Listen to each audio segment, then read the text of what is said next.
Hi, this is Wendy Jensen. Welcome to the Healing Questions Guide video series. This video we're going to talk about circulation problems. Are you experiencing circulation problems? Then this video is for you. So what I'm going to do is I'm going to have the questions appear here on the video. And if I ask a question that really triggers you and that it really resonates with you as you ask it, you can feel emotions start to stir within. I ask you to turn off the video and go sit with the question and write down what's coming to you. And the reason I ask you to do it right as you're watching is because the question is most powerful the first time it's asked.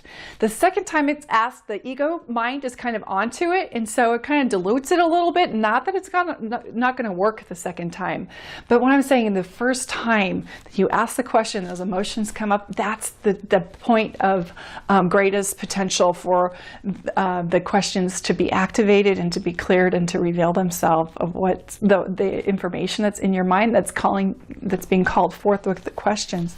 So circulation problems. There are 5 questions. So here we go with number 1. What value is there in not allowing myself to feel my emotions? And a secondary question to that one is, what will it take for me to give myself permission to use my emotions for what they were designed for? A lot of times in our culture, you might have been taught that stop crying, or boys don't cry, or stop being a crybaby whenever our emotions came to the surface. And so we learned at a very young age to shut those emotions down. And what happens with that is they're still inside there. In fact, it becomes a very toxic pattern to take care of emotions. And in fact, it's so toxic that we shut down our ability to feel. And what happens with that is your circulatory system of your body is designed to flow. And when you back it up with this really toxic emotion, this anger that's never been able to be expressed, it kind of constricts the flow. Whether it's the flow of water, oxygen, blood, whatever, your body begins to constrict with holding in those negative emotions. So that's when we come to what value is there in not allowing myself to feel my emotions. Now, if you feel like your emotions, expressing your emotions is going to hurt somebody else's feelings, then a good question to ask your mind is, how can I express those emotions in a way that will not hurt other people? And let your mind come to those answers for you. Number 2 is, what will bring back my excitement for life? What is missing, and what will it take to get it back? That's a powerful question, maybe something that you haven't given yourself permission to ask. What will it take for me to bring back the passion in my life? Very powerful. But can you see, if you see the body as a fully flowing and functioning thing, and you have passions and dreams and desires that constantly get shut off and squeezed off until you start to feel like you don't have permission to dream. You don't have permission to feel that joy. And that becomes your state, then the flow begins to slow down. And whether that flow, again, is oxygen or water or blood, it all begins to slow down. And those veins become hard, or they close off, or they create all kinds of havoc in our body because we're not allowed to express ourselves the way that we were designed to express ourselves. Number 3. What part of life am I not allowing myself to participate in because I feel I have too many responsibilities? There's a secondary one to that. What will it take to find a way to fit it in? It's powerful. I know when I was raising my 5 little babies, they took so much work. And I felt like I just kept giving, and I could never really know what it is I wanted, or I didn't even know if I should give myself permission to want anything. And what I wish now is that I would have found time to replenish me and to do my passion and to fulfill what I love. It would have been the greatest gift I could offer to my children. And I do that now. But man, when I was a mother of these little tiny children, I just felt like there's never any time for me. And at this time, I actually started to develop varicose veins behind the back of my knee. And they're there to this day. But I caught on to that early, and I allowed myself to give myself space and time for me.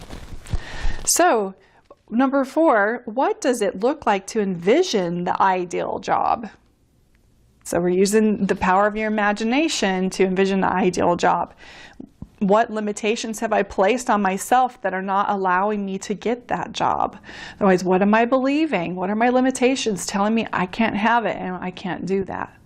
Again, you're restricting, you're constricting the flow of what's going on in your body. Number 5, what pleasures or passions am I denying myself because of the resentment I feel over putting everyone else's pleasures and passions as a priority in my life? Well, that's a loaded question. So a lot of times when we never make ourselves important, we make everyone else important. It sounds, again, very benevolent. However, it's not sustainable. It's not the way that you were created. You were created for joy. If you're never allowed to experience that joy or manifest that joy that's already planted in your heart, then you're never really able to come into your full potential. And the greatest gift that you can offer the world is to come into your full potential and offer the world your gift. And that gift is wrapped up in what brings you joy. So I'm going to read this question again. What pleasures or passions am I denying myself because of the resentment I feel over putting everyone else's pleasures and passions as a priority in my life?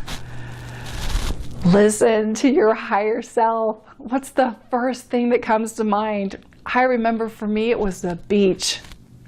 I thought, I've been to the beach maybe 3 times in my life.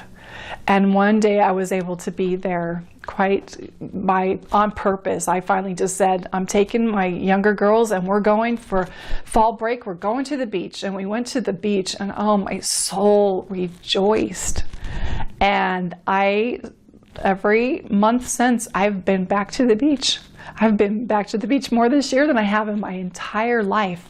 But it brings me joy. And what I didn't realize is how much joy it brought to my daughters to be there too.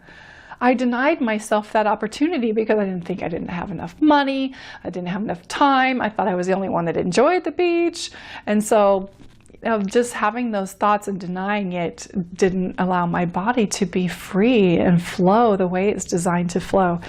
Now, the healing affirmations that are here under circulation problems, I would encourage you to write this down on a card and keep it in your wallet or keep it in your journal, wherever you're going to see it daily. If you're dealing with circulation problems, this is like the mental, emotional, spiritual antidote. I'm not telling you to stop doing whatever you're doing traditionally to help increase your circulation. But what I am saying is if you don't come to balance and alignment spiritually and emotionally, you're going to continue experiencing the circulation problems. So here is the positive affirmation to go along with circulation problems. I find ways to do more of what I love and what brings me joy. I allow myself the necessity of feeling my emotions. I allow my emotions to freely flow through me. I can do what I love and still support others. So I hope you've enjoyed this little training on circulation problems.